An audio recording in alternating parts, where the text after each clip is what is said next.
News Tamil கழுகு. ஈரோட்டுக்கு போற விஜய் செங்கோட்டையன் வீட்டுக்கு போக போலீஸ் அனுமதி கிடைக்காம அப்செட் ஆகி இருக்காராம்.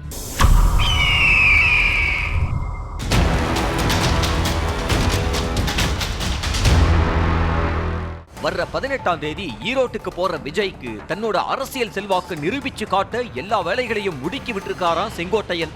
ஏற்கனவே செங்கோட்டையன் வீட்டுல தாவேக்க கொடி ஏத்துறதா செங்கோட்டையனுக்கு தான் கொடுத்த வாக்குறுதியை நிறைவேற்றுறதுல ஆர்வமா இருக்கிற விஜய்க்கு பொதுக்கூட்டம் நடக்கிற இடத்திலிருந்து செங்கோட்டையனோட வீட்டுக்கு போறதுக்கு இன்னும் போலீஸ் அனுமதி கொடுக்கலங்கிறாங்க. பொதுக்கூட்டத்தை முடிச்சிட்டு கிளம்புறப்ப சர்ப்ரைஸா தனியா செங்கோட்டையன் வீட்டுக்கு போகலாம்னு விஜய் முடிவு செஞ்சாலும் கூட செங்கோட்டையன் வீட்டுல விஜய் கொடியேத்துறது அவரோட முக்கியத்துவத்தை தான் தொண்டர்களுக்கு சொல்றதுக்காகத்தான் நினைக்கிற விஜய் அதை சிம்பிளா செய்ய வேணாம்னு நினைக்கிறாராம்.